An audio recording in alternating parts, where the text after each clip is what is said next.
Et nous voilà donc avec le chef de département de la sûreté de l'environnement de l'Andra. Est-ce que tu pourrais te présenter et nous dire ce que c'est l'Andra? Je suis Laurent Strebig, je suis le chef du département Sûreté Environnement au sein de la direction Sûreté Environnement et Stratégie Filière de l'Andra. L'Andra, c'est l'Agence nationale pour la gestion des déchets radioactifs. Donc il s'agit d'un établissement public qui est indépendant des producteurs de déchets et qui est chargé de la gestion à long terme des déchets radioactifs en France. L'Andra conçoit et met en œuvre des solutions de gestion sur le long terme des déchets radioactifs, notamment au travers de ces centres de stockage déjà existants, tels que le centre de stockage de la Manche ou le centre de stockage de l'Aube, qui sont des solutions de gestion des déchets radioactifs de très faible activité et de faible et moyenne activité à vie courte. Là, aujourd'hui, on est là pour parler du projet CIGEO.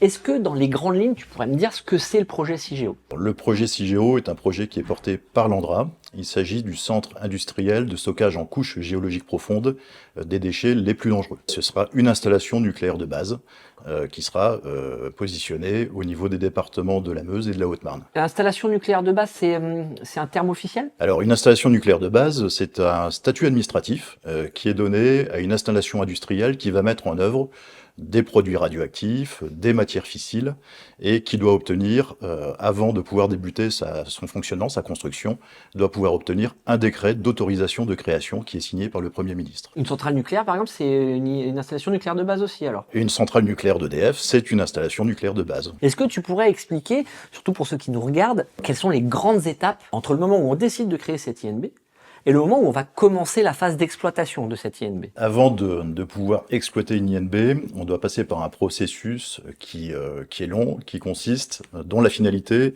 est l'obtention d'un décret d'autorisation de création. Et sur la base de ce décret d'autorisation de création, les travaux de fabrication pourront débuter. Et ensuite, l'exploitation pourra être réalisée au niveau de cette installation nucléaire de base. Alors pour ce faire, les exploitants, les futurs exploitants d'installations nucléaires de base, doivent déposer un certain nombre de dossiers de faisabilité, de démonstration de sûreté nucléaire, d'études d'impact environnemental, auprès des autorités. Donc, par exemple, il convient de déposer un dossier d'option de sûreté auprès de l'autorité de sûreté nucléaire de radioprotection, qui fera un premier examen de ces documents. Et ensuite viendra l'étape de l'obtention du décret d'autorisation de création. Et pour cela, les exploitants devront déposer une demande d'autorisation de création, qui fera également l'objet d'une instruction de la part de la SNR. Et ensuite, si cette instruction est concluante, si les conclusions de l'autorité de sécurité nucléaire sont favorables, à ce moment-là, le gouvernement, le Premier ministre, pourra signer le décret d'autorisation de création. La démonstration de sûreté, ça découle de plusieurs études de sûreté nucléaire qui amènent à la création de certains documents. J'ai vu dans les médias que certains disent que CIGEO, c'est un projet qui a été fait sur un claquement de doigts. Donc là, tu me dis qu'il faut des études. Là, je comprends pas. Est-ce que ça a été fait dans un claquement de doigts? Ou est-ce que toutes ces études ont été menées dans un temps imparti, enfin je veux dire dans un temps donné, et surtout, si ces études ont été menées, est-ce qu'on peut les voir quelque part pour pouvoir se renseigner justement sur le projet? D'abord, pour rappeler l'histoire de CIGEO, c'est 30 ans de travaux. 30 ans de travaux en matière d'études, que ce soit des études de faisabilité, d'études de démonstration de sûreté, ou plus récemment lors du dépôt de la demande d'autorisation de création de l'installation. CIGEO, c'est également 3 lois, une en 1991, une autre en 2006, une autre en 2016, sur lesquelles donc les parlementaires se sont penchés sur la question du stockage en couches géologiques profondes. Alors pour ce qui concerne CIGEO, au niveau des différentes études, un dossier d'option de sûreté a été déposé en 2016, alors, qui présentait les grandes étapes de la construction de l'installation, qui posait les options de sûreté, donc c'était les premiers éléments qui apportaient les éléments de sûreté nucléaire, et plus récemment, en 2023, l'Andra a déposé la demande d'autorisation de création de CIGEO. Cette demande d'autorisation de création comporte la présentation de l'exploitant, donc la présentation de l'Andra, présente également, alors ça c'est un petit peu le cœur nucléaire de ce qu'est la démonstration, la version préliminaire du rapport de sûreté, présente une étude d'impact environnemental, et va présenter le mode de fonctionnement et les modalités de fermeture future de l'installation. Donc la démonstration de sûreté, c'est une longue histoire qui se déroule dans le temps, et pour ce qui concerne chez Cigéo, on est sur une histoire d'une 30aine d'années. Donc c'est pas fait à la va-vite. Donc ça n'est pas fait à la va-vite. Et donc ces différentes études, on peut les voir quelque part? Alors l'ANDRA est complètement transparente sur ses travaux et met en ligne les différents documents, et l'ensemble des documents composant la demande d'autorisation de création sont en ligne sur le site de l'ANDRA. Tu nous as dit qu'il y a des études qui sont accessibles. Donc si on se pose une question de savoir sur, je sais pas, l'incendie ou autre, enfin peu importe, quelque chose qui a attrait à la sûreté nucléaire sur ce projet Cigéo, je peux l'avoir sur le site de l'ANDRA. Actuellement, sur le site de l'ANDRA, on va retrouver l'ensemble des études qui ont été présentées aux autorités depuis 2005, avec la première étude de démonstration de la faisabilité d'un stockage en couche géologique profonde. Et on va retrouver les différents dossiers qui ont été présentés aux autorités. Donc là, tu m'as parlé de la demande d'autorisation de création pour le projet Cigéo. J'ai cru voir sur les réseaux que la SNR avait donné un avis favorable pour cette demande d'autorisation de création. Est-ce que c'est bien le cas déjà? Et surtout, quelles sont les prochaines étapes dans un court moyen terme au final? L'ANDRA a déposé la demande d'autorisation de création en 2023 auprès du ministre en charge de la sûreté nucléaire. Et suite à ce dépôt, l'autorité de sûreté nucléaire et de radioprotection a réalisé une instruction qui a duré une 30aine de mois, en réunissant des groupes permanents d'experts qui sont placés auprès du président de l'ASN. Et à l'issue de cette instruction, l'ASN a remis son avis en décembre 2025. Et cet avis valide les atteintes de la finalité de Cigéo, à savoir protéger les personnes et l'environnement de la dangerosité des déchets radioactifs. Donc la prochaine étape, ce sera la mise à l'enquête publique, qui est attendue pour le deuxième semestre de cette année. Et nous attendons la signature du décret par le Premier ministre à l'horizon de 2027. Certains disent que l'installation elle a été mise là sans demander aux gens en fait. Ce qui n'est pas le cas d'après ce que tu me dis. Ça n'est pas le cas, il y a bien des concertations, des débats publics qui sont organisés autour de Cigéo, et très prochainement une enquête publique qui va se dérouler. Là, je vais poser une question un peu plus épineuse, dans le sens où aujourd'hui, des projets d'enfouissement profond de déchets radioactifs, c'est pas le premier en Europe. J'ai l'exemple par exemple de l'Allemagne, il n'y a pas si longtemps que ça, où le projet il a été annulé. En quoi le projet Cigéo est plus viable que ses prédécesseurs européens, je dirais? Là, tu évoques le cas de l'ancienne mine de sel qui a été reconvertie en stockage de déchets radioactifs. Alors effectivement, ce cas est assez emblématique. C'est la reconversion d'une mine de sel, et des infiltrations d'eau ont entraîné l'apparition de saumure qui s'est retrouvée contaminée au contact de déchets radioactifs, ce qui a entraîné la fermeture de ce centre de stockage en Allemagne. Alors, l'ANDRA a tiré le retour d'expérience de ces événements comme celui-ci. Et parmi ces enseignements, un des premiers, c'est de considérer qu'il est nécessaire de concevoir et créer de toutes pièces une installation de stockage de déchets radioactifs. L'idée de récupérer des installations préexistantes pourrait être bonne, mais en l'occurrence, dans le cas présent, l'ANDRA considère qu'il est nécessaire de concevoir et mettre en œuvre de manière spécifique. Alors, un autre enseignement, c'est la nécessité de pouvoir récupérer les colis pendant la phase d'exploitation. Et ça, c'est une des caractéristiques de Cigéo. Il sera possible, pendant la centaine d'années de la phase d'exploitation, de venir récupérer les colis en cas de découverte d'un événement, quelque chose complètement inattendu. Il sera possible d'aller les récupérer.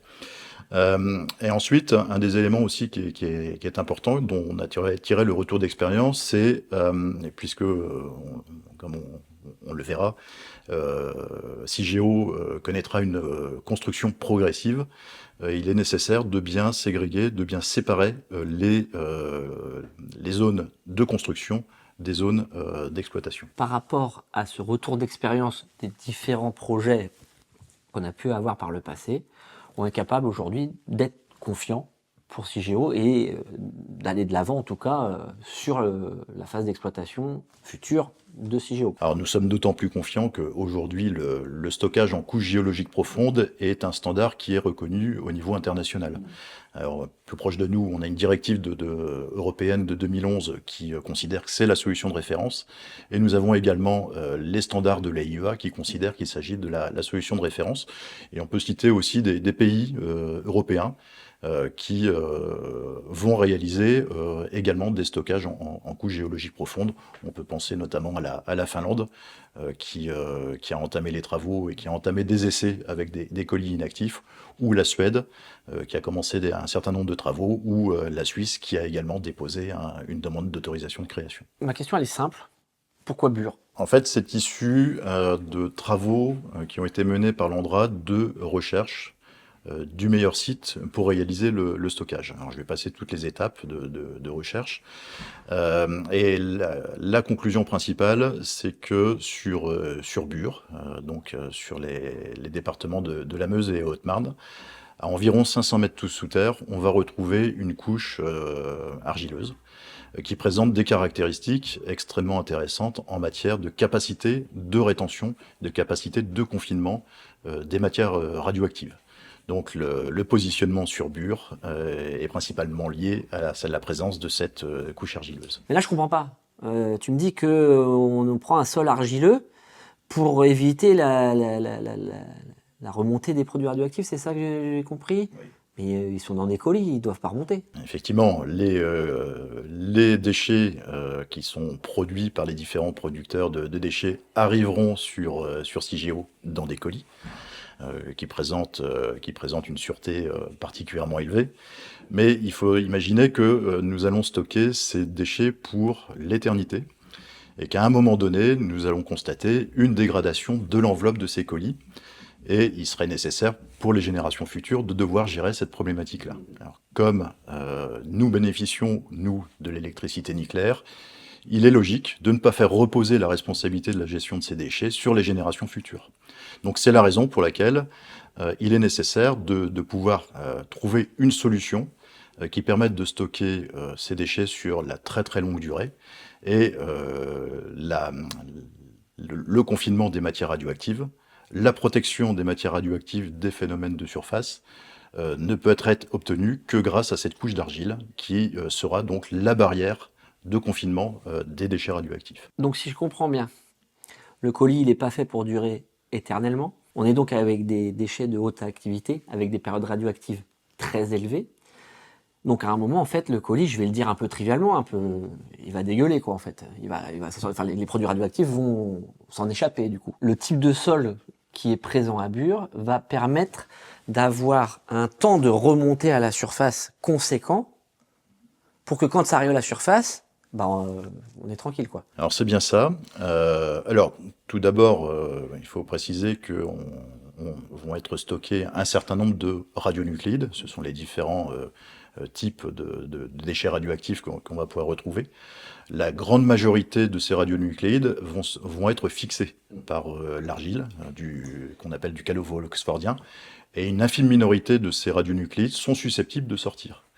Et en fait, le temps de migration sera suffisamment long entre le moment où le colis de déchets ne sera plus actif, ne sera plus lui en mesure de confiner la matière radioactive, et le temps de migration se fera suffisamment long pour que le niveau de radioactivité des quelques éléments qui sortiront de cette couche d'argile, pour que le niveau de radioactivité soit suffisamment faible pour qu'il n'y ait plus de conséquences pour les personnes et pour l'environnement. Là aujourd'hui, Cigéo, tu l'as dit, c'est 500 mètres sous terre. On va amener des déchets hautement radioactifs à ces 500 mètres sous terre, dans des colis, ça on l'a dit aussi. Moi, ma question, c'est comment on prend un colis hautement radioactif et on le descend à 500 mètres sous terre? Tout d'abord, les colis sont acheminés depuis les producteurs de déchets. Alors, principalement, ce sont des déchets qui vont venir de La Hague en Normandie. Et les colis vont être véhiculés par voie ferrée, qui constitue le mode de transport le plus sûr. Alors, les colis, lors du transport, sont placés dans des emballages de transport Ces emballages de transport constituent des barrières de protection radiologique. Lors de leur arrivée à Cigéo, ces emballages de transport seront déchargés des wagons, et seulement à l'intérieur des installations nucléaires de Cigéo, le colis de déchets sera retiré de cet emballage de transport. Alors, pour protéger les personnels qui travailleront sur Cigéo, l'ensemble de ces opérations sera déporté ou automatisé. Donc, ce qui permet donc d'assurer un niveau de radioprotection. Alors, un certain nombre de contrôles, des contrôles visuels de l'état des emballages de transport, des contrôles visuels également de l'état des colis, des contrôles en matière de débit de dose, puisque le débit de dose sera également vérifié, permettent de s'assurer de la conformité des colis à leur arrivée. Ensuite, ces colis, c'est ce qu'on appelle les colis primaires, donc qui contiennent les déchets radioactifs, seront à leur tour placés dans un emballage qui constituera, donc dans une enceinte, un colis qui constituera le colis qui sera stocké. Et pour acheminer entre les installations de surface et les installations souterraines, le nouveau colis ainsi constitué sera placé dans une hotte, dans ce qu'on appelle une hotte, qui est une enceinte blindée qui permettra d'assurer la radioprotection. Et cette hotte sera acheminée par un funiculaire, donc funiculaire qui fera environ 4 km, on sera sur 4 km de longueur pour descendre à 500 mètres sous terre. Et ce funiculaire permettra d'amener dans les installations souterraines la hotte qui contient le colis. Donc en fait, toute une série de mesures de radioprotection, que ce soit par des barrières physiques ou bien par des opérations qui seront soit téléopérées, soit automatiques, permettront d'assurer la radioprotection des travailleurs. On comprend bien qu'il y a beaucoup de barrières qui vont être mises en place pour garantir cette radioprotection envers le personnel. L'ANDRA s'est fixé aussi pour objectif de limiter les doses qui seront reçues par les travailleurs. Nous avons des limites réglementaires. Une limite réglementaire pour les travailleurs, c'est 20 millisieverts par personne, par an.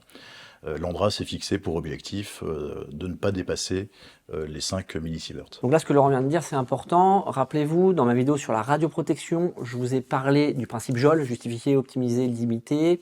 Là, on est en plein dedans sur la limitation des doses.